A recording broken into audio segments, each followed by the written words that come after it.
Digitized live from the ACT Computer Studios in Cape Coral, Florida, it's the What's in Your Head podcast with your hosts Gordon and Don Abernathy. What's up, OG5? For those you guys streaming live, pardon a little black screen there. That actually wasn't me. That was everything just kind of freezing up when I went to switch from the splash screen over to the live feed. But what was that? Gordon just dropped like a wine bottle. He's being a complete alcoholic, making a hot mess of himself. What's going on, Gordon? Changing it up a little. Got scotch today. Scotch. It's going well, actually. What have you been up to? Oh, just what I'm always up to. More fishing and working out and working. Well, I want to play something for you. It's only going to be about 5 bars. But it's something that's driving me nuts. Okay, time out. Hold on, stop. Now, I listen to a lot of hip-hop, but I'm white, and I get that. What exactly is the definition of a bar? I was wondering this the other day because I hear, I'll give you 8 bars, I'll give you 4 bars. I've been known to spit a freestyle myself, but I don't know exactly what a bar is. What is a bar? Do you know, have you ever read music? I've looked at music. I can't read music. You know how the notes are between two lines, vertical lines? Mm-hmm. It's kind of your bar. But what does 8 bars mean in hip-hop? Who knows? Because they all say it like they all know what the hell they're talking about. Like, oh, give me 4 bars. Now, not to be a dick, but if you're just making music sampling music on a laptop, most people in rock bands can't read music, right? Good chunk of them. Okay, so how many hip-hop artists can read sheet music to know what a bar is? So it doesn't In answer hip-hop, Yep. Are you when Googling bars it? refer to a rapper's lyrics, especially when considered extremely good. So is one word a bar, or is 4 words one bar? Is a sentence a bar? Is 2 sentences a bar? That's my question. What are 8 bars in rap? Yes. We'll get right to the number you're asking about. If a song Please. has 3 verses or more, it'll probably be 16 bars each verse. So one verse. If a song has 2 verses, it'll probably have 24 bars. A hook or chorus is 8 bars. Okay, so instead of saying a verse, they say, give me 8 bars. Pretty much. Why has everything got to be so difficult? Why can't? Well, Is there no? Because is the hip hop music structure in that such of a way that it's not? It's. Why does it have to be a tongue twister? Is it not considered a verse, bridge, hook? I mean, I guess not. Maybe. Well, the as defined by the mighty expert, at least in music, a bar is one small segment of music that holds a number of beats. Now, Michael says 8 bars in music is 32 beats. But what is it in hip hop? That is a good question. Hip hop Anonymous? It's whatever they want. But anyhow, you're getting ready to say something when I told you I've been doing a lot of fishing. I'm going to give you an earworm, and you're probably going to be mad at me the rest of the day. Okay. I'm just going to do it off my phone. Am I the only one when I hear the phrase earworm, think of the scene from Star Trek, The Next Voyage? You're going to wish you had that in your ear. Okay. Ready? Yep. It's a song I'm sick of. Yeah. Especially if you're on TikTok. My God, if I hear that. And then that gay little dance they do with it usually. Not to offend any homosexuals, just I'm trying to offend country people right now. That just reminded me. I was thinking in the shower, I was going to go on Twitter for part of my show prep and look up snotty tweets from chicks. This is going to get me so much trouble. And call it tweets from twats. I got thinking, twat. Well, if it's a tweet from a twat, aren't they just twatting? Well, my whole thing was the word twat was used quite a bit when we were young, and especially by females. Females would call other females twats more than anybody else, really, right? You think it's time for them to dust off the old twat? And I was just wondering what happened to the phrase twats, and so I was going to come up with tweets from twats.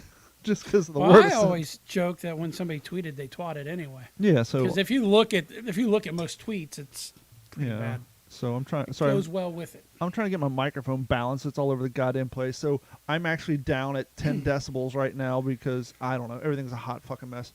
You guys watch along at home. Can you hear us all right? But yeah, tweets from twats. Maybe that'll be something we'll do next week. Speaking of twats, we're all not big fans of CNN, right? Yeah, yeah. I think all of Legacy, even Fox has got some problems, but yes. But one of the things, what the fuck is up with my mic? Why is it so freaking hot? One of the things we try to do here on the What's in Your Head podcast, the Consistently Inconsistent podcast, is to bring back a little bit of honesty, right? Now, Yes. if anybody's been on TikTok today, there's one thing you have seen, and it's a video clip from a story that was done by a reporter in Afghanistan wearing the burqa, and she's standing in front of a busload. They already brought the burkas back. Well, she's not in full burqa, but whenever you're a She's reporter, got the scarf, right? well, no, she has the whole headset. She just don't have her face covered up. Because whenever you're a reporter in a foreign land, especially when foreign lands that have rules as strict as they do, you want to be show respect by following their culture, right? Especially in Muslim countries where they have such strict guidelines about the way women dress. And have you not seen this clip? I have not seen the clip, but I thought that that was one of the things they're going to be concerned with, is having to wear the burqas again. Well, it is the goddamn Taliban. Yeah. So, turn on TikTok, and I've seen other people complain about this. And trust me, I'm all about hating on CNN. And so Such a hater. this is the long version of the clip that you see, because I was just going to open the show with the clip, but then I discovered something, which is why I'm bringing it up. So here is the clip that you probably heard on TikTok today. This is the long version of it. As soon as we leave our compound, it's clear who is now in charge. Taliban fighters have flooded the capital. Smiling and victorious, they took this city of 6 million people in a matter of hours, barely firing a shot. This is a sight I honestly thought I would never see. Scores of Taliban fighters, and just behind us, the U.S. Embassy compound. This is the part that was on TikTok. They're just chanting death to America, but they seem friendly at the same time. And so everybody's like, oh my God, CNN, being honest, see that? They're screaming death to America, but they seem so friendly at the same time. And I guess you could see why people might get a little upset about that, being, what it is and what's going on, right? Well, if the devil was to tell you you're going to die, is he going to do it in an evil voice, or is he going to do it with a smile? Well, that's not even, and yes, that's a good thing, but once again, now, the people on the right, the Trump lovers and all that, because, they're just using this as, here's more reason that CNN's evil people, they hate the United States, yada, yada, yada, right? Right. Well, and so I went out to record that clip because I was just going to open up the show with the abbreviated version and say, way to be consistent, CNN, and then I was going to go about my day.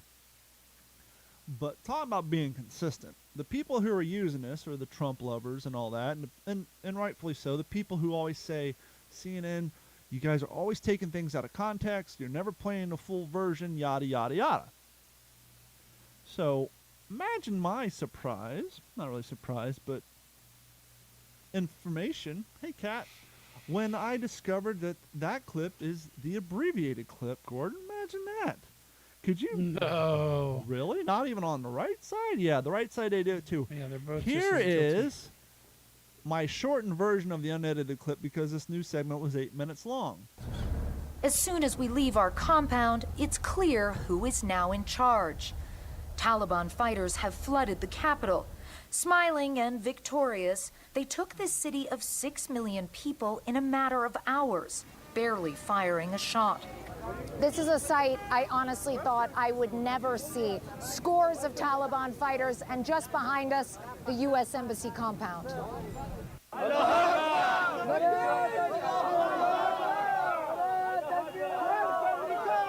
They're just chanting death to America, but they seem friendly at the same time. It's utterly bizarre. Isn't it amazing when you cut off two words as in utterly bizarre, it changes the whole context of a sound clip? Whatever it takes to maintain the narrative, whatever side you're on. So it just went from being here's a CNN reporter in Afghanistan in a burqa standing in front of a truck, a Toyota Hilux, mind you, full of Taliban with stolen American weapons, yelling death to We'll get America. Tacomas over those. Yelling death to America, and her saying, they're saying death to America, but they seem so friendly because we here at CNN, we're all about the Taliban too. They're so friendly and it seems so bizarre, which it is bizarre. And as you said, if somebody says they're going to kill you, you're going to do it with a smile on your face to keep them from running away. Mike, I agree with you. A lot of military people are mad about this. All those years of hard work on, not just hard work, but body parts left on the battlefield, friends left on the battlefield. It's just in brothers. It's. Speaking of, real quick, we'll get to the Afghan stuff because Gordon and I both listen to the Dan Crenshaw podcast, and they go into it with a lot better information because one, they're politicians, they're there, they hear what's going on behind the scenes, and plus they're both combat veterans. One of them was a Green Beret, and then obviously Dan Crenshaw was a Navy SEAL who lost an eye over there. But the other news clip that's going around is the video of the airplane from the Saudi airport where the people were climbing on the side, and then there's what appears to be two people falling off the plane as it's circling around taking off. The fall of Saigon was bad, but Kabul said, hold my beer. Well, because that's what I kept remembering was just the images when they announced this was going to happen, and it's funny. I listened to the press conference yesterday and today, and nobody went back and took the administration at task about the questions that was asked to Joe Biden last week or even before. And one of them was comparing it. Will this be like another fall of Saigon? And he was like, absolutely not. There's this, blah, blah, blah, blah, blah, blah. It is not going to happen. They never took him to task on that statement, but they did take him, circle back Psaki and the Secretary of State to task on a few things that I thought was important. And we could go into that a little later, too. Well, two things, and both of them are TikTok related. One, to that, yes, no one in the media has, but the very first video I saw yesterday morning was someone went and got that clip of Joe Biden saying, oh, it's not going to be like the fall of Saigon. You're not going to see helicopters lifting people off the roof of the embassy. Cut to Sunday, the helicopter picking people off the roof of the embassy, and the guy's like, but two, back to the Afghan thing. I did a TikTok earlier tonight, and this just goes to show the generational difference. The kids who are coming to age now, 17, 18, they weren't, obviously the 20-year-olds were, but they were like 1 or 2. The generation of kids who weren't alive during 9/11, and more importantly, the years afterwards. So there was a young cat I follow. He usually puts out pretty good content. And I don't unfollow people for doing or saying things I don't agree with. I just still follow them, and I just smirk and like, okay, you're an idiot. But particular videos, just like I'm sure I say things or do things that not all my followers agree with, and they don't unfollow me, as Gordon nods his head, which is fine. But this particular young man, he posted a video that I had to unfollow him just because of... He posted the video of the two guys falling off the airplane, which is not why I unfollowed him. I unfollowed him because he used the background music of Seal's cover of Steve Miller's I Want to Fly Like an Eagle. That's disgusting. And so I did a TikTok saying that. I said, look, blah, blah, blah. I don't unfollow people, but I'm going to follow you for this. The fact that you're using I Want to Fly Like an Eagle shows me that you have no quality, you don't have any appreciation for life. But then I go and explain, these are not two enemy combatants who fell off a plane after trying to hijack the thing. Correct. These are Saudi citizens who are so effing petrified of the Taliban that all these Saudi citizens went to the airport and they flooded the runway because they're trying to get away from the Taliban, right? And they... So the Taliban's in Saudi Arabia? Oh, sorry, Afghan. I'm sorry, I can't help myself. Yeah, so basically Afghan citizens who are trying to get away from the Taliban, and they're flooding the airport, and and they're climbing on the side of this airplane. I said, these guys are so terrified that in their mind, there's a fraction of a possibility that they could possibly hold on to this airplane during high speeds, that once the thing got to altitude, they fell off. And the fact, and then I said, this goes to show me that you're so young that you weren't alive during the time that there was news footage of people being burnt alive in cages by the Taliban. And you surely weren't of age when we were watching a video of Daniel Pearl getting his head cut off like a bass being filleted on goddamn YouTube. I never watched it. I watched it one time. I'm just not into... I've never been into watching maiming or Me neither. I seen it one time, and that was enough for me because I had a friend who was into that stuff. But yeah, and it just got and the whole burning in cages stuff. And so to post, oh, I want to fly like an eagle, as two people fall to their death because they're trying to get the hell away from the Taliban. It's just gross. They're saying 7 people died in that whole deal. Oh, wouldn't be surprised. The two fell at the plane, probably plus stampede, getting ran over, and everything else. I mean, it was. I mean, that says everything you need to know about what's going on. Is those horrific images of the Afghanis. Now, the first C-117 that lifted, that they all piled into, that they weren't really supposed to, ended up having over 600 something people in it, which was pushing up against its functional limit. Yeah. Don't those things like haul 7 Abrams tanks at one time, or 3 or 4? I was reading that it's actually only about 1,700 square foot of space inside, plus another 200 and something near the front. But don't they carry Abrams tanks? Yeah. But like 2 Abrams tanks heavier than 7,000 people? I'm sure these people are less than 200 pounds. I was going to say that that probably net weight of each person, each adult male, is probably 113 pounds. Plus whatever they're carrying, if they're carrying anything else. But yeah, it's still, I mean, it's not comfortable. And No. I can only imagine, But what this goes to show is, our president has been known to say some pretty weird shit, like about the 2A and protection of the government, and saying, oh, you need to have F-15s and nuclear bombs to go to the U.S. government, which is absolutely disgusting, and he should have been taken to task for even saying that. But what has given our military and our government the most heartburn was the Vietnam War and the Afghan War, and they both had small arms fires and basically goat herders and villagers. If you guys want to join in on any of our conversation, give us a call at 239-299-3352. You can see the phone number down in the title of the live stream on YouTube, Twitch, and Facebook. Once again, that phone number is 239-299-3352. I suggest you go listen to the Dan Crenshaw podcast about this topic. He covers it in great detail. But one of the things that stuck out to me that he said is, we are in a worse position now than we were pre 9/11, because pre 9/11 we had allies, we had places over there to rely on when we sent in special forces. We've basically given up all our bases. And they said, the crazy thing is by us leaving. Oh, first and foremost, he kind of blames the in war, we don't need a 20-year war crowd. And one of the things I didn't know, which he brought up, and I'm going to say only for the sake of saying only, we only had about 2,500 troops over there. And most of those cats were basically doing Air Force logistics, training, and things like that, with the exception of, the special operators. They weren't doing much combat. He said in the last 18 months, we haven't even had a casualty. Or maybe one. Did he say one casualty or no? If there was a casualty, it was probably on base. In the last 18 months over there, we haven't had any casualties. And he said you have more casualties than that on the home front. From training and drunk driving. So, and he also pointed out the fact that we have more troops stationed in China, Japan. South Korea is a big one. South Korea. And that was one of the questions Cuba. somebody actually asked today, which I was surprised. And it was a foreign lady. But she asked the Secretary of State and Jen Psaki, well, you say that we don't need to be, President Biden said that we don't need to be in countries where there's civil wars, we should not be there. And then they brought up the South Korea thing. Mm-hmm. He said, we've been there forever. And there was a little hemming and a little hawing and not a lot of clear answers, except that's a whole different situation. Yeah.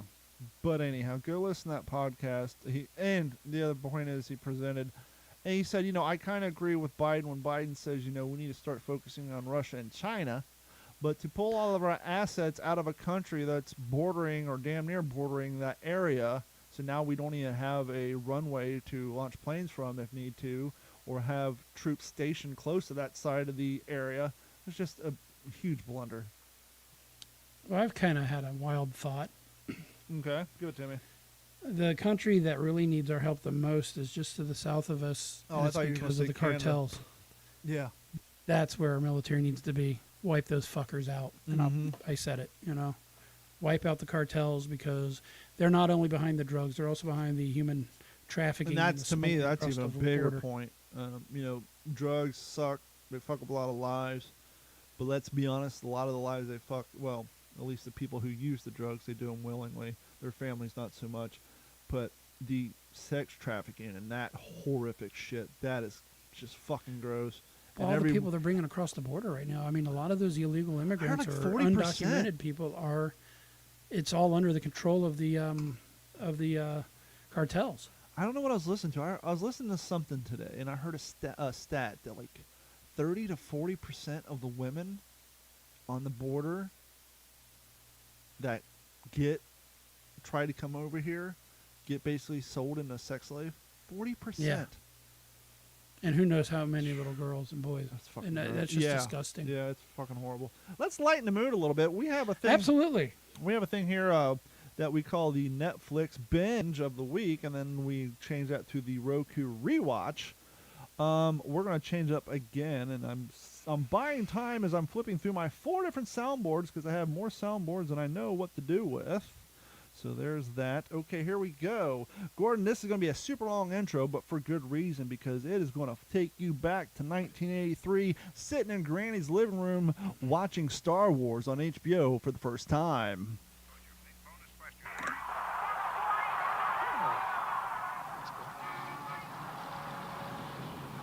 The original HBO opening trailer. All 1 minute and 15 seconds of it.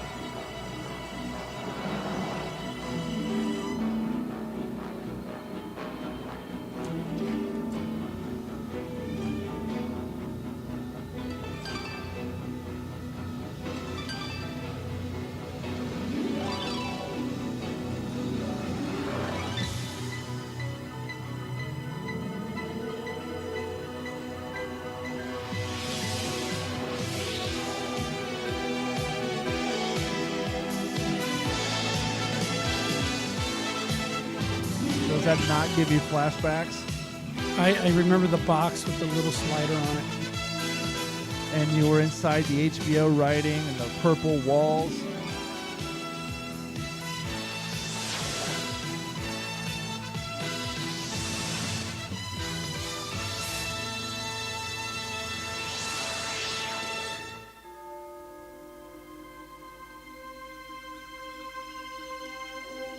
God created everything, right? The heavens, 7 seas, Marine Corps. God created Japs too, right?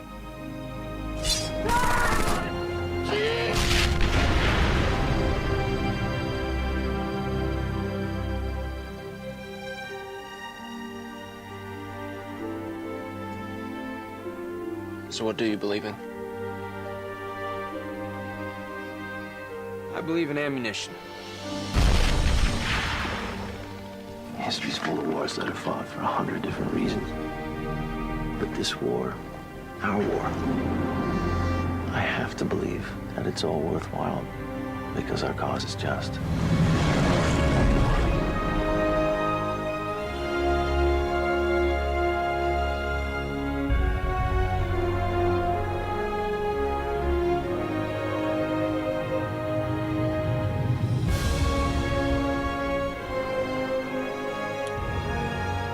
From the creators behind Save It Private Ryan, the HBO miniseries Band of Brothers, is 2010, actually 2012, I think, when it came out.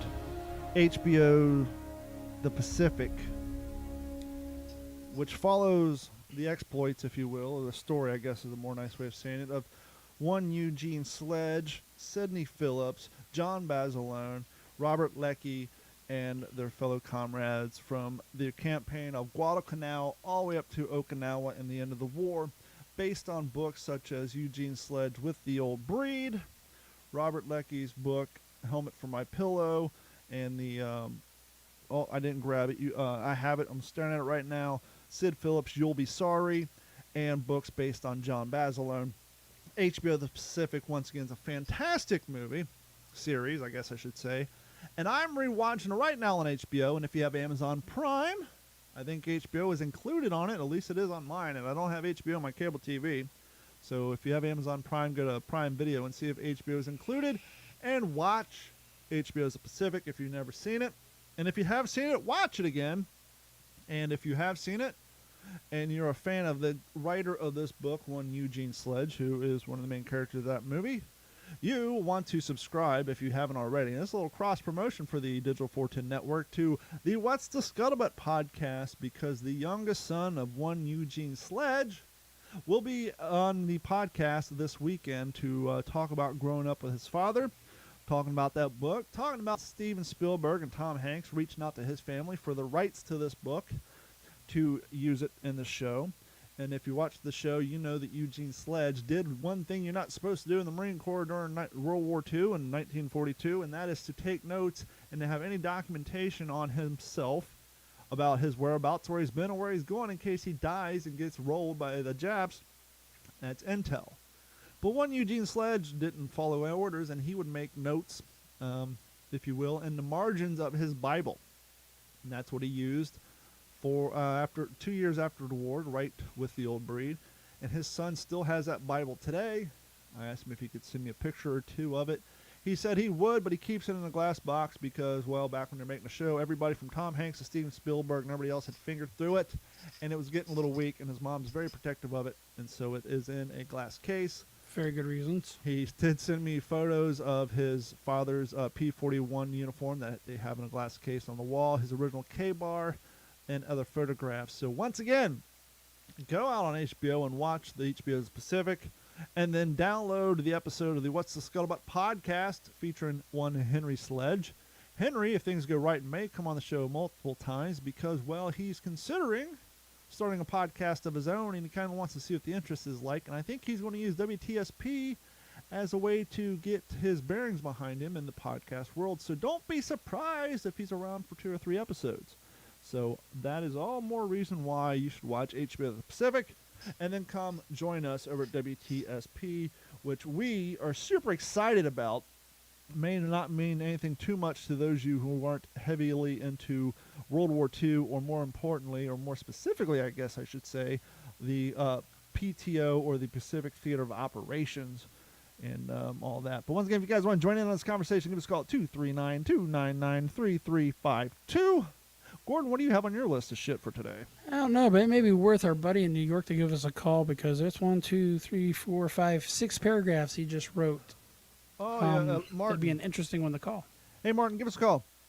I think I have your phone number somewhere, but give us a call, Martin, and I'd like to see here. I can't spend the time reading these 4 paragraphs, but yes, I can only imagine someone who lives in New York, and with obviously that being ground zero, obviously, for 9/11, how that might impact you guys and maybe affect the feelings. Oh, the other thing I saw, which kind of shows today's generation. Can you hear Bailey whining in the background by any chance? I cannot. Okay, good, because she's in there with Nugget. Nugget likes to make her whine and cry and all that. I did see another TikTok a few weeks ago. Some dipshit dumb fuck, who's probably in his 20s, was having the nerve, not to borrow a phrase from our friends at the Stan Haney Show, but the unmitigated gaw to fucking blaspheme and trying to say, hey, all you patriots, all you right-wingers who are anti-maskers and anti-vaccine, you guys are saying that it's not, this and that, when you guys are all upset about the 9/11 and 9/11 anniversary, but more people have died from COVID than died on 9/11. It's like, fuck you. And that just goes to show these young... Can't even compare the two. No, but they're One so was young. pretty much in an instant. Yep. Well, Caused by people. They weren't alive. They don't know. It's no different than people using Battle of the Bulge as a newsline headline for losing weight.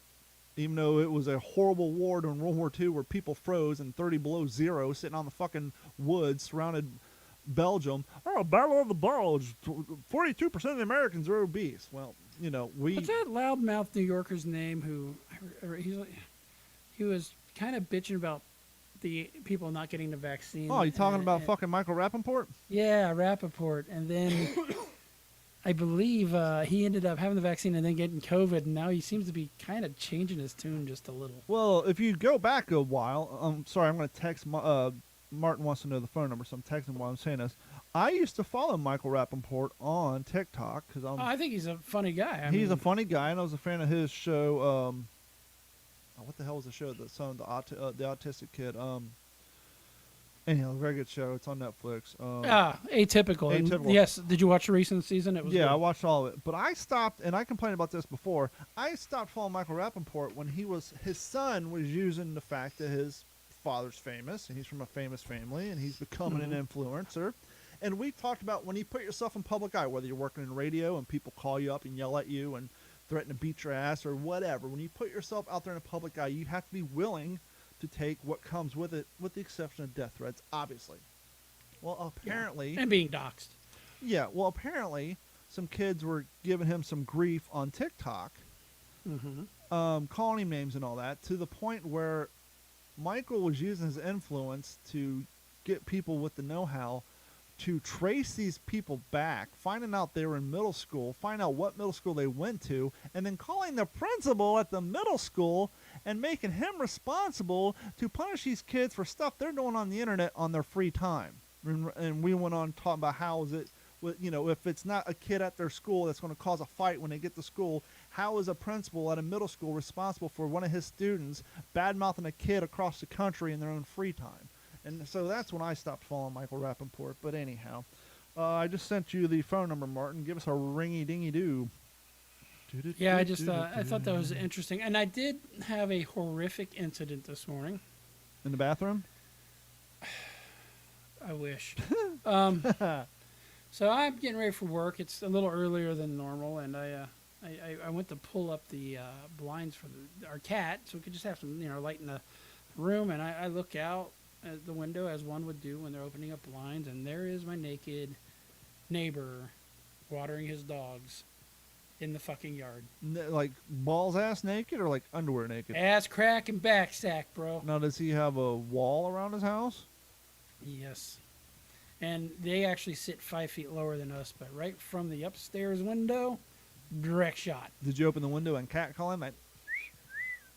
Nah, I sheepishly shut the blinds real quick and went away. Because I think that would make one run back to their house than yelling at them. Hey! Then they're going to be all, pissed off. But if you like whistle at them, give them, then they'll be more likely to run in their house. Yeah, so that was that today. And seeing more homeless people sacked out in our local park on the walks in the morning, which makes me feel like I need to carry a little extra something in case I run into a crazy one. I this wasn't even on my list of shit, but you brought it up. Rewind 2 or 3 years ago when Dave was still on the show, and I was talking about how I was running downtown on Father's Day, and the homeless, and they were sleeping in the bathroom, and I had to find an outhouse to go to because there's shit all over the floor. Well, like a year ago, they put a fence around the entire park, and then they put up all these signs talking about how they're going to put it in an amphitheater and a park and yada, yada, yada, which is fantastic, and they ran all the homeless people out there. But a year later, they haven't even so much as put a shovel in the soil. And so my question is, are you guys really breaking ground, or are you just fencing off that area to keep the homeless people out so that when all the tourists come down, they don't scare them out? Because why would it take over a year? I mean, if you're still in the planning stages, why put the fence up? Let people go to the park. I mean, not only the homeless people not have a place to go, but that fence, it's not just a fence. It's a fence with a wall with all the pictures of the up-and-coming and all the computer graphics, but it blocks off the view of the Caloosahatchee River from all the bars, from people walking down there. It cuts off walking past playgrounds. So it's like... Walking my view shed, man. Look above 2 lines. I don't see the text. Oh, I see it. It's right there. Okay, Martin, since you put your phone number out for everybody to call, I'll just give you a call, and we'll go from there. I don't know who that is. I don't know whose number that is. My fault. Nope. Let's see here. My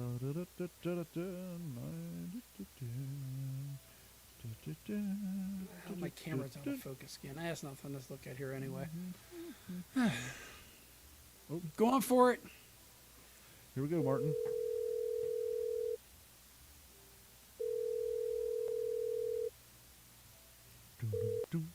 Hey. Hey, man, what's going on? Nada. I just actually found your number on the bottom there of the podcast. I can see it now. Yeah, there you go. How you been, friend? It's been a while. Not too bad.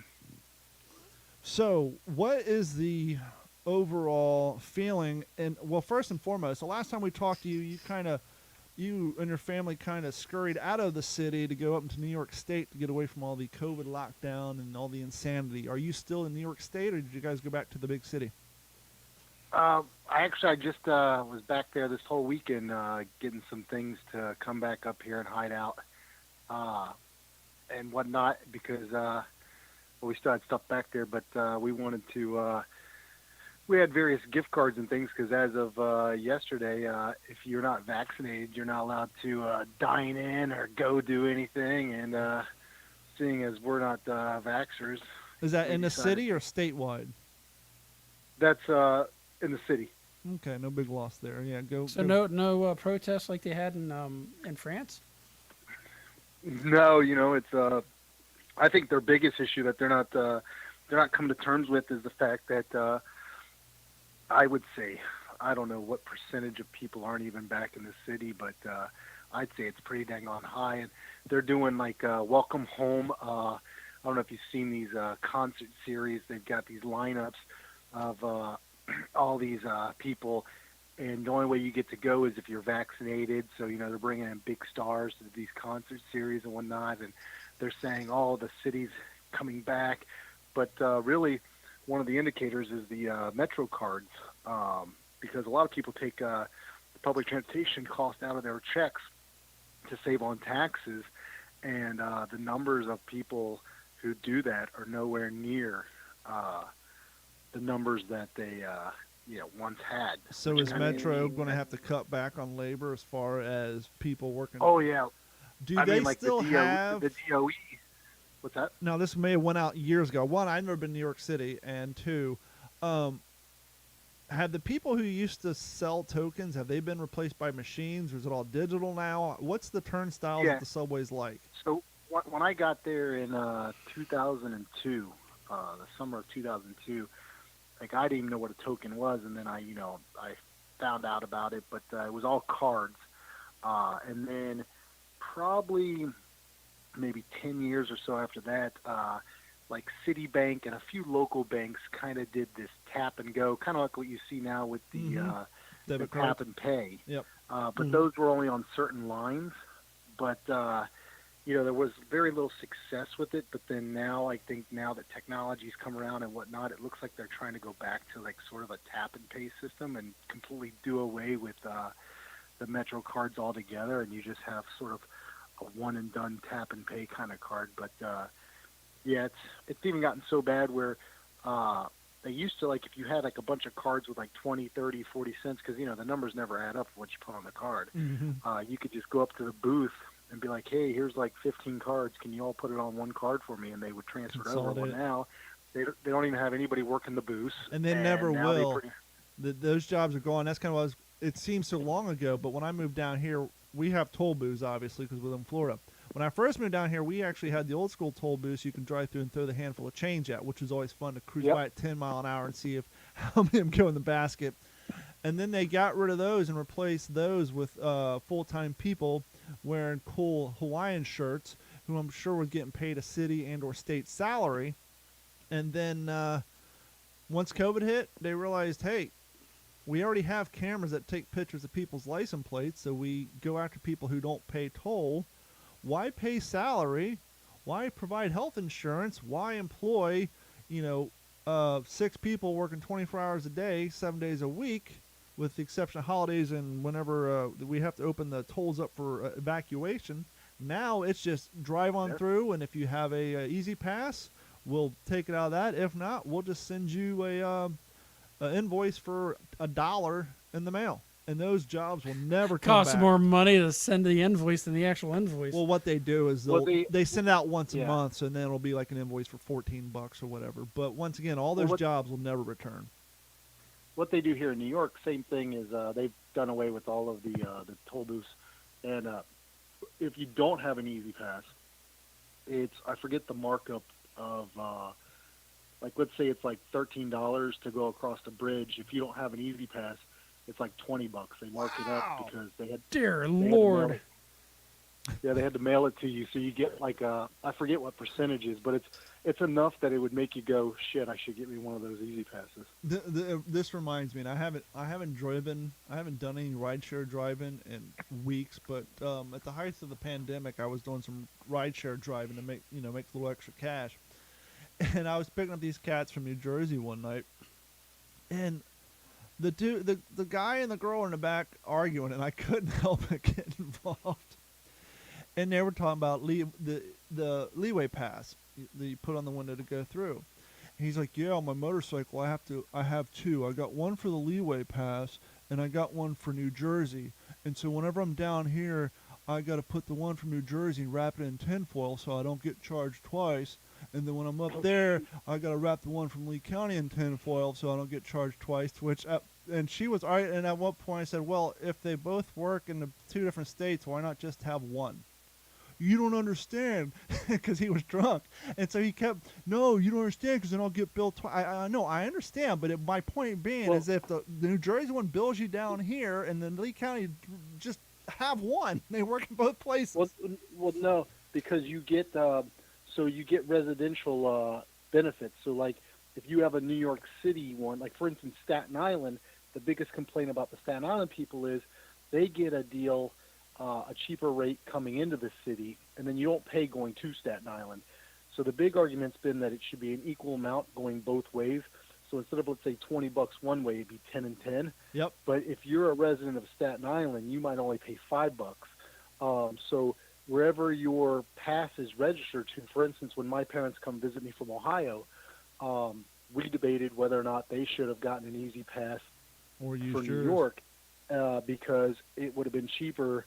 Because when all the easy passes come, or more or less when they get to Pennsylvania and New Jersey, you get a cheaper rate than if you're an Ohio individual traveling to New York, because you're seen as you're coming home, you're like, using it more frequently. So they're sort of based on where you purchase them and where they're based out of. They actually charge different rates based on what address they're linked to. It's similar down here. When I first moved down here, they had the toll on each side. So when you drove to Cape Coral to Fort Myers, you pay $1. When you drive back, what they did a couple years later after I moved down here is they got rid of the tolls on the Fort Myers side. They put on the Cape Coral side, so you basically paid $2 getting to Cape, so that you could open up the traffic leaving town, because everybody goes back to Fort Myers. You want to open up the traffic restraints. But there's 3 ways to get into Cape Coral. You have the Cape Coral side bridges. There's 2 bridges. You pay $2, get in on Cape Coral Parkway.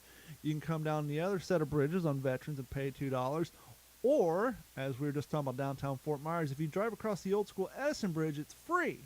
And so what people do is in the morning when they're on the way to work, they'll drive over and not pay the toll because they're going into Fort Myers. And then in the afternoon, when they got a little more time to kill and they're driving back to Cape Coral, they'll drive down 41 and drive over the free bridge and circle back. So instead of paying the question I have with that is, with the cost of fuel versus the $1 or $2, are you saving money on the free?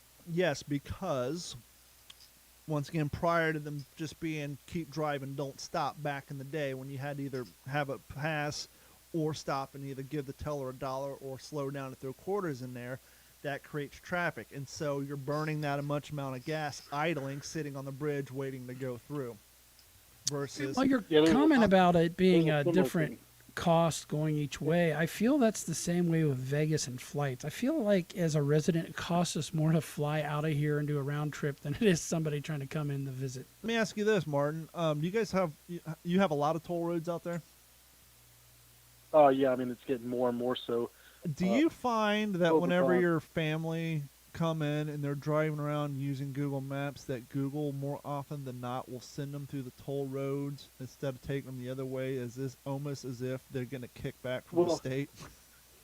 You have a choice on Google. I notice you can pick toll or not toll. Like it'll tell you no matter what, when I'm driving, it'll give me an option. It might say 3 minutes faster but tolls, or 3 minutes slower without tolls, and I just have to click on the gray and it'll switch my thing over. But also, before you even put in your destination, you can type in there's an option to put on there to go toll free or less tolls, and it'll give it to you. Yeah, but by default it seems that way. And the reason I bring that up is whenever I drive up to Orlando, like when I was doing the background work for The Right Stuff, or anytime I go up to do reenactments in the area, anytime I drive up there, Interestingly enough, it takes me around Orlando, and I never pay a toll. But coming back down south, I go down, I think it's I-4, and it's almost like every 3 miles there's a new toll booth. And so it costs me like $25 more to come home than it does to leave, because Google Maps takes me a different way home than it would out of state. And I'm always like, are they getting a kickback from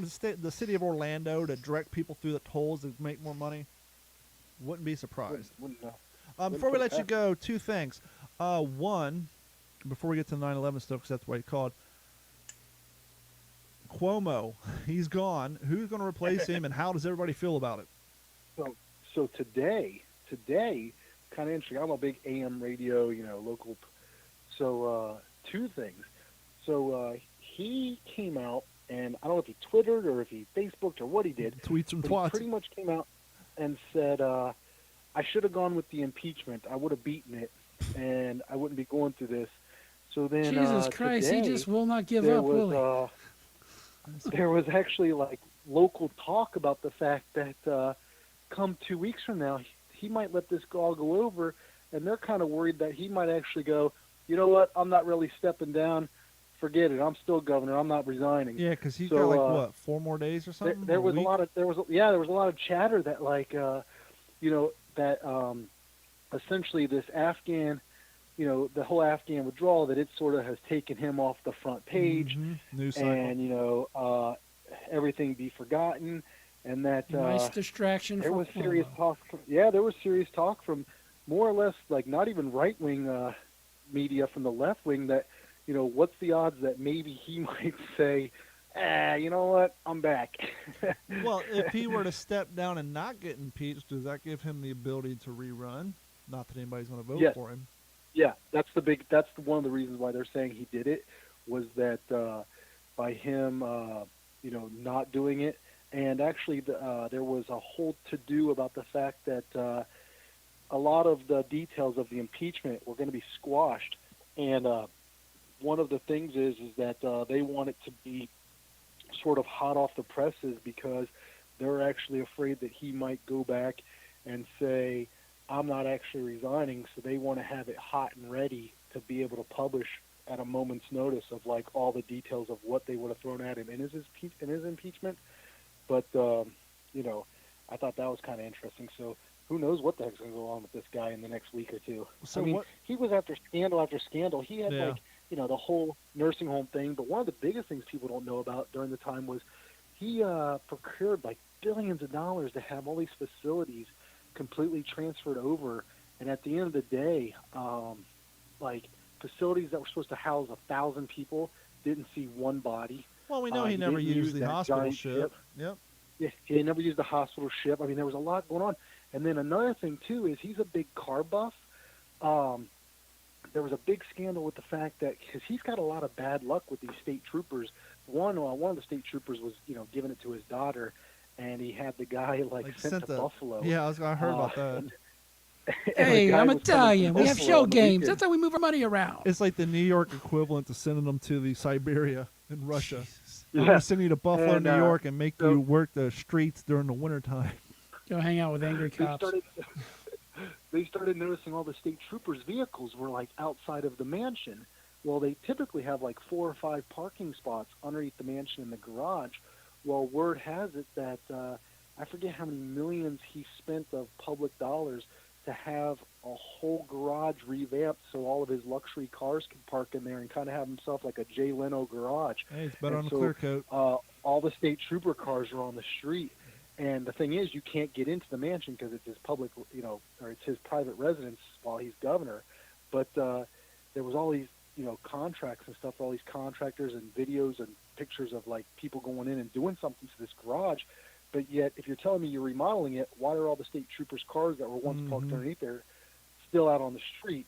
And word of mouth through the troopers is that he's got all of his luxury cars parked in there, and he revamped it for his car collection. So it'll be interesting when the new one gets in there and they open up, give access to see what it looks like in there.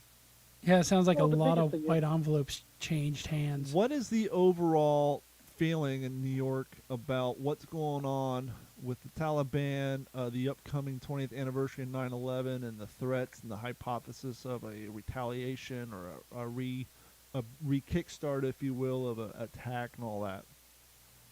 Well, that's what I was saying. The thing is, the crazy part is the attack that took place in the actual garage many years before even the 9/11 attack. That was planned at this mosque over in Brooklyn, off of Atlantic Avenue, right across the street from the Barclays Center. And then later on, the attack of 9/11 was planned there and funded through there. Various other attacks and various other clergymen or clerics or whatever they consider them to be, they were meeting there. And at the end of the day, these mosques keep on saying, well, we've got these community rooms. We've got these, we're not just a mosque. We've got young men hanging out and, joining clubs. We don't know what's going on in the basketball club or, the chess club. Who knows what they talk about there, And the Catholics didn't know about preachers diddling little boys either, right? Yeah, it's like, and the money's funneling through there. There's a great article there was once written, actually I think it was one of the better articles, I think Playboy, if I'm not mistaken, it was in there, that they had a lot of good intel and undercover guys in there, and they pulled them right before 9/11.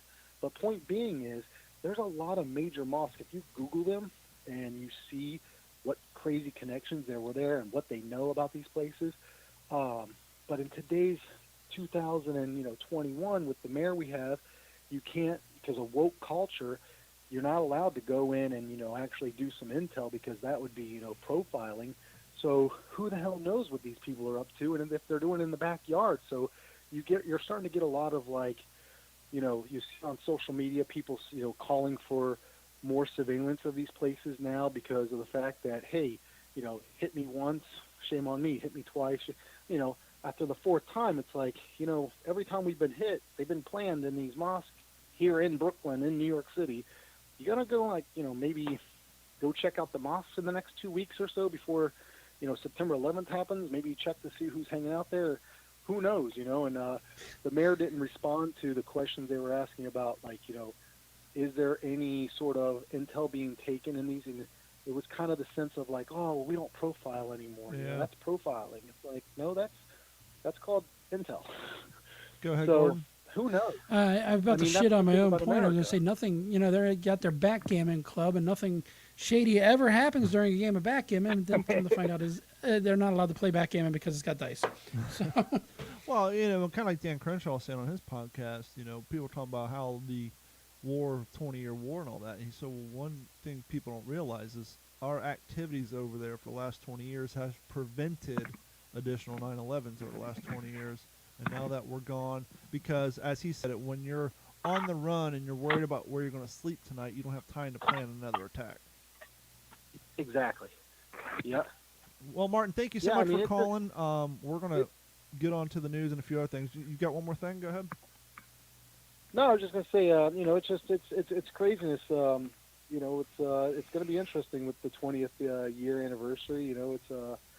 It's sad, and I just hope that nothing idiotic takes place, and then we find out years later that, oh, they knew this, they knew that, this could have been prevented. And I think that's the biggest fear with the people, is that we were naive after September 11th or prior to September 11th, but now with social media and everything, people are like, you connect this and you connect that, and then all of a sudden they feel like, oh, you're calling me a conspiracy theorist, but it's like, hey, you know what, just connect a few dots. And so it's a weird vibe. People don't want to talk about it because you don't want to be a racist, you don't want to be, considered a conspiracy, but at the same time, I feel like there's sort of a tension that, what's going to happen. And so, I don't know. Well, if it makes you feel any better and safer, I was thinking about this today when pumping the gas. I don't think if there's going to be an attack, I don't think it's going to be on New York. I don't think it's going to come from airplanes.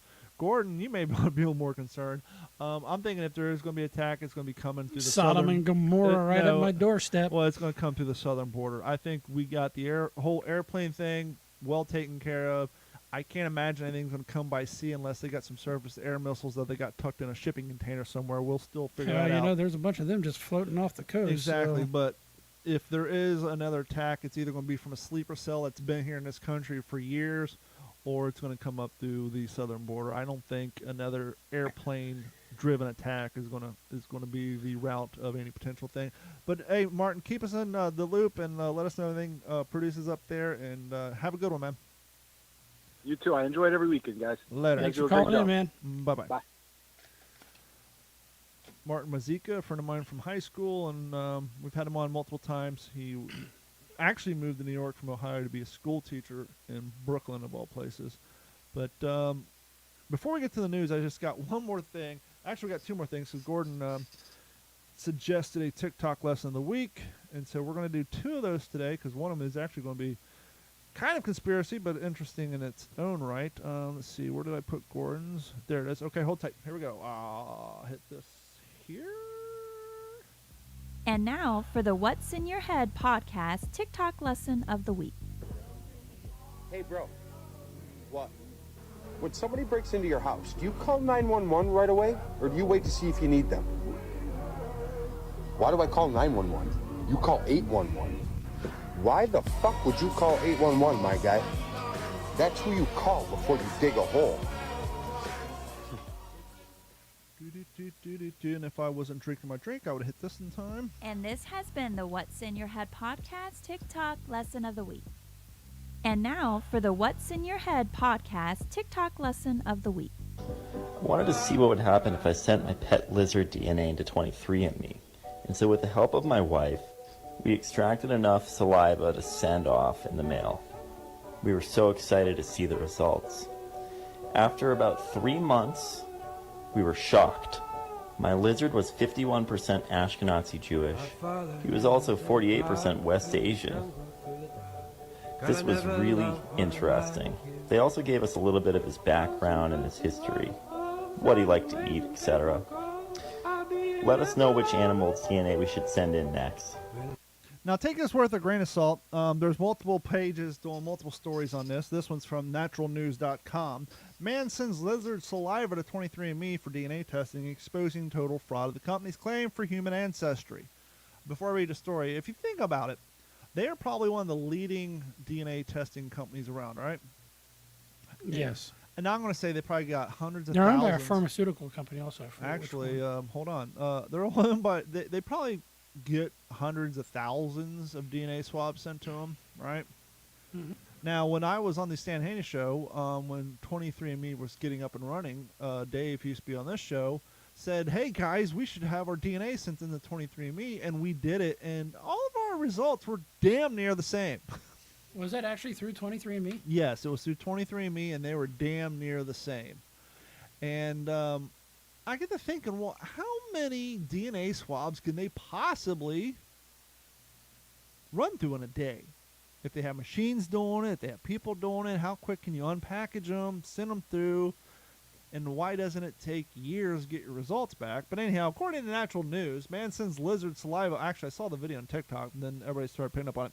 A man and his wife decided to send a man and his wife decided to test the accuracy of 23andMe's at-home DNA testing by sending in the saliva sample collected from their pet lizard. It was a bearded dragon, mind you, but they called it a pet lizard. What they found is the whole thing is a sham, according to this person, who could be just making the whole story up. It is TikTok after all. But for the fun of this article, let's continue with believing that they did send it in, and that's what they got. The following video, the man explains that after 3 months of waiting, he received an anomalous result suggesting his pet lizard is 48% West Asian and 51% Ashkenazi Jewish. 23andMe also sent a report explaining his lizard history and background, including what he supposedly likes to eat. Quote, we were shocked, the man is heard stating. Rumor Mill News, reporting on the results, noted the irony of the lizard is basically testing positive for serpent speed DNA, seeing as how infamous globalist lizard people like George Soros and Lord Rothschild are. But once again, that's Rumor Mill News. YouTube CEO Susan Wojcik, co-founder of 23andMe.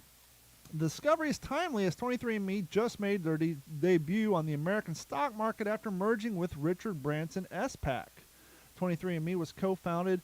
It is important to note by Susan Wojcik, who currently holds the CEO title over YouTube. YouTube, as you probably know, is owned by Google, which is arguably the evilest corporation in the world. Then they go on noting that how YouTube, as we all know, pull down videos about ivermectin and oh shit, what's the one that Trump got? Hydroxychloroquine. So they talk about that in this article, and then it says Wojak's connection to 23andMe is curious because many have speculated as to the true purpose of these so-called DNA tests. Now, put on your tinfoil hats, as this website seems to be a little conspiratorial. But let's just go down this fun rabbit hole. YouTube is seeing how Google has been trying to get into the pharmaceutical business for several years now, and as 23andMe is an extension of that designed to profile individuals and target them for new drugs? ? But anyhow, they go on down the rabbit hole saying, well, Google's trying to get in the pharmaceutical industry. Google has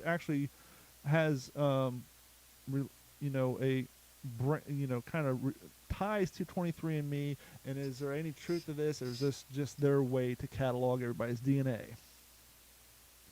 Well, in February 2021, the company announced that it had entered into a definitive agreement to merge with Sir Richard Branson's special purpose acquisition company, VG Acquisition Group, for a measly $3.5 billion. Maybe we should do this. And it did complete the merger in June. Maybe we should put my Venmo out there. Let's get 30 people to send us a dollar. What is it? $30 to do it? How much is it to do 23andMe now? It's like $99. Damn, that's too much. I was going to say maybe we should either... Well, that's what it used to be. I was looking into it, but yeah, it's... Maybe we can get fundraising and prove that this thing's true with the lizard thing. Did it take you guys 3 months to get your results back? It took... well, this is when they first started, so it took... they've been around since 2013, so... I guess that'd be about right. Yeah, because about 6 years ago. I haven't worked for them for 4 years. I worked for them for 6 years. So, yeah, it's about right. It took a while, but not that long. And we actually had the guy on from the company. But anyhow, damn, I wish it wasn't $100. I was going to say we could either send him Bailey's DNA or Oliver's DNA and see what the results came back as to prove whether or not this video is bullshitting people or not. Well, that, or I'm wondering if somebody at 23andMe, because it took so long to come back, they kind of knew, but they're like, let's fuck with them a little bit. They could have. But one of the things I have read, because I'm interested in genetics and our background, is even if you got great genetics, there's about a 10 to 20% guess that the algorithm will do just to plug holes, because there's still going to be holes somewhere that you don't have everything accounted for. So it'll kind of guess, which explains why a lot of results are very similar. I mean, again, joining us a now lot of us. Go ahead.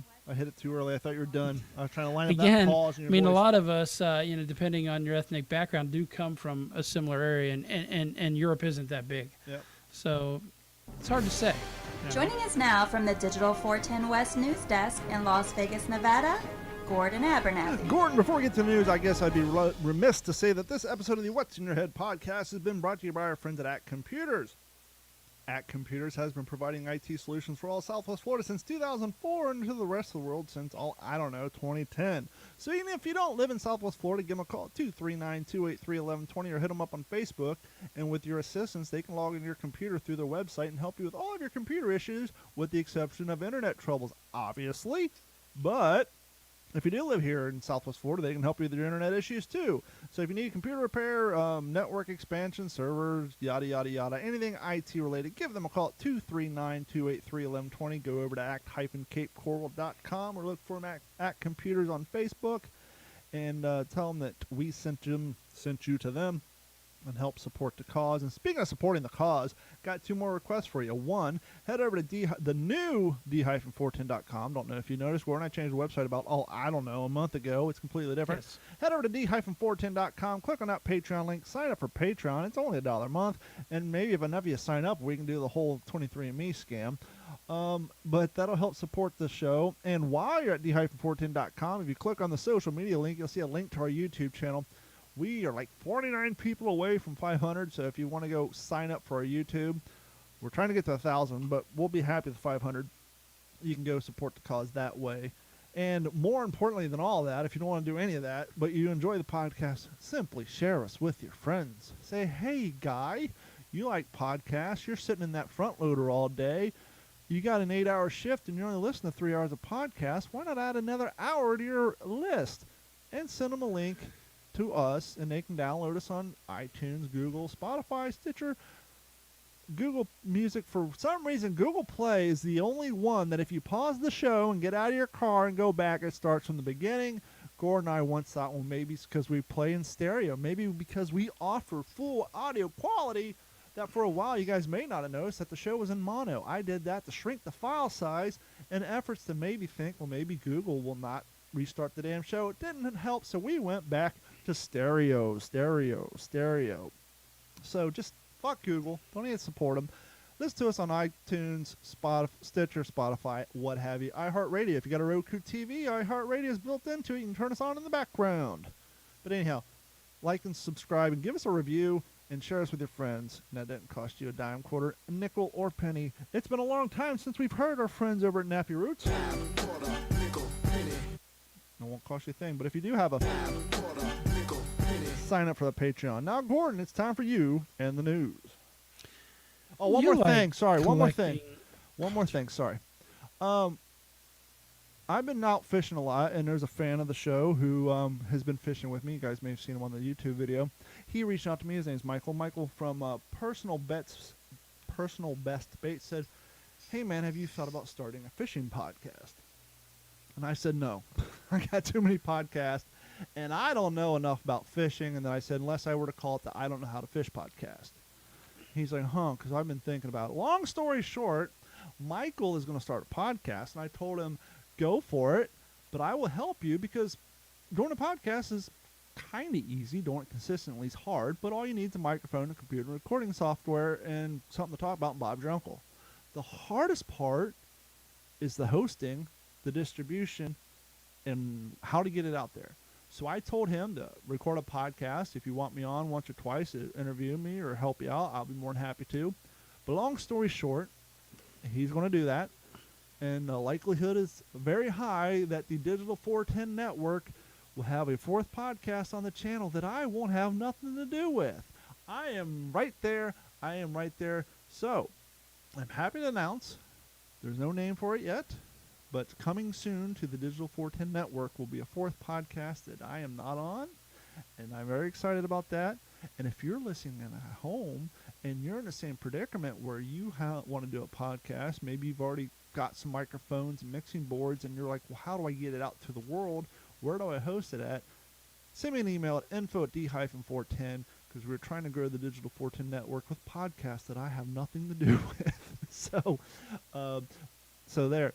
Good news, we have a fourth podcast most likely coming to the channel, and I won't have my name anywhere on it. Gordon, it's time for news. I'll try this again. One more thing. No, just like, go ahead. You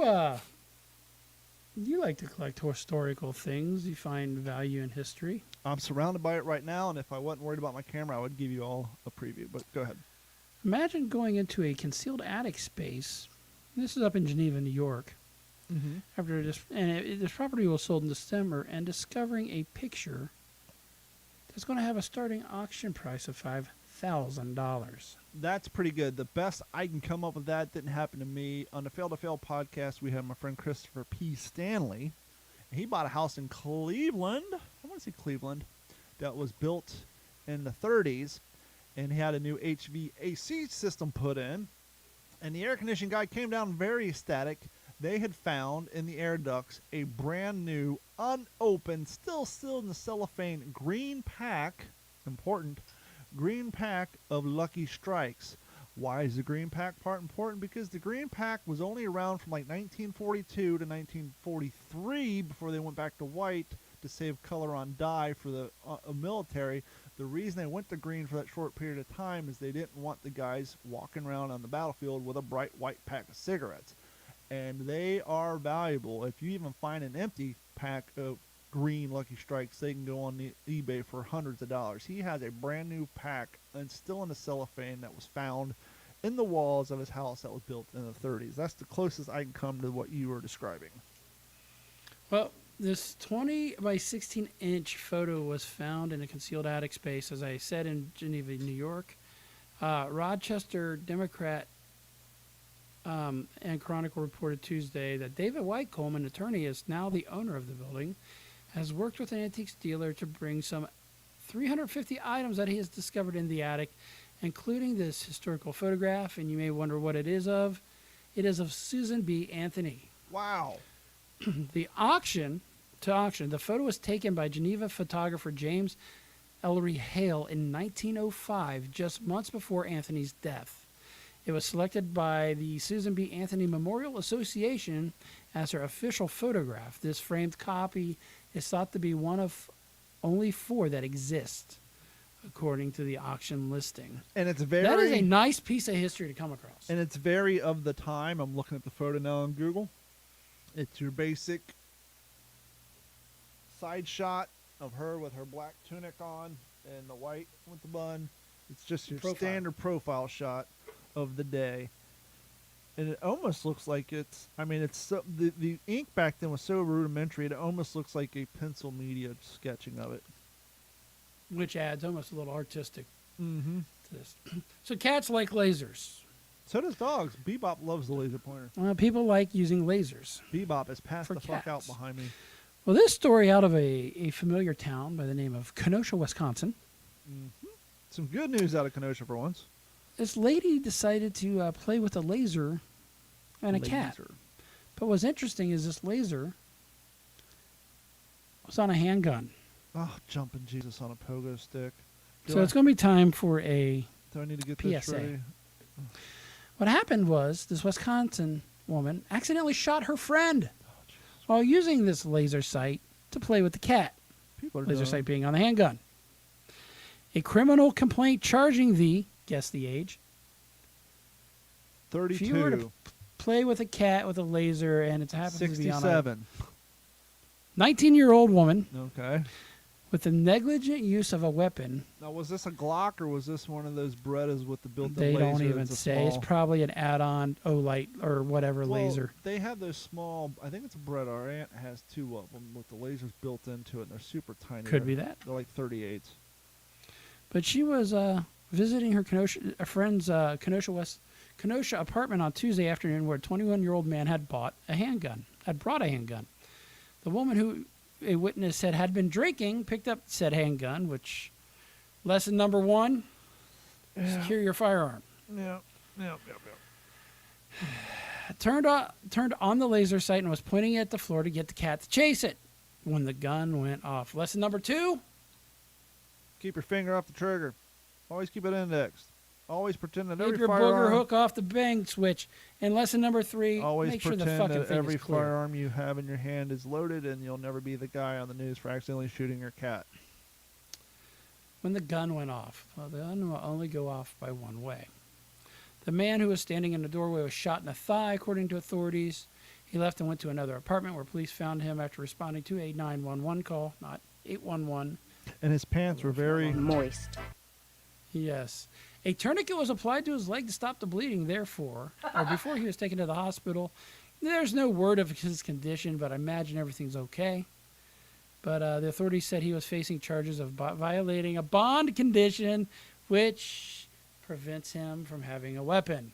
Fine day. Good luck with the casual sex. I mean it. No, because you won't get it. What's interesting is the woman told the police that she thought the magazine had been taken out of the gun and said it accidentally went off. Again, make sure it's clear. Ladies and gentlemen, for you playing the home game. Let's do a little test here. Magazine out. Yep. And we just got kicked off of YouTube and Facebook because Gordon's brandishing Empty. a firearm. But you never do that. For those of you playing the home game, when you release the magazine, there's more than likely one still chambered because this is real life. One of my biggest gripes about police shows, have you ever noticed, it doesn't matter what channel, So many. on these police shows and detective shows, they always pull their firearm out of their holster and then they cock it because, police walk around with unloaded weapons all the time. No, you keep it hot. Yes. There's actually a term for that. It's called Israeli carry. But, yeah. Yeah, because, when you need to pull your weapon in an emergency, the armed assailant will give you time to cock your gun before initiating said firefight.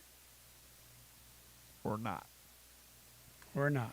Or not. So needless to say, there's some more ignorant use. People are dumb, okay? So did I talk about the story where the landlord that was 78 years old shot 3 people in Naked City or in Las Vegas? No. You talked about your your neighbor, and the Susan B. Anthony, and the lady killing her cat with a laser pointer.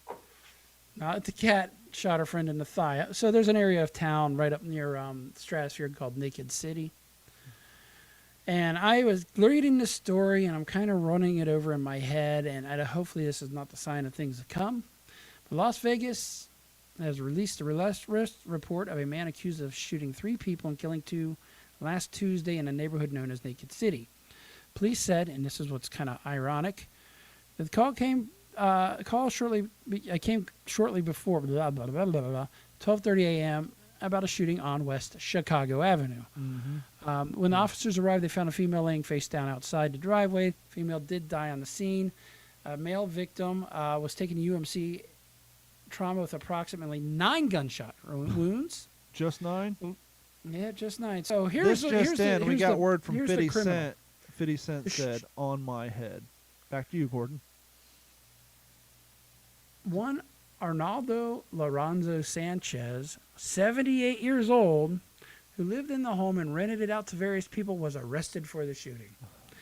According to witnesses, Sanchez became angry a few days ago because the other 3 people who were living with him did not pay rent. They were probably told Sons not of to by bitches. UFC. Yeah, right. A witness said he suggested to Sanchez that he evict the occupants, but reportedly told the witnesses that he will handle this his own way. Well, there's still the eviction moratorium.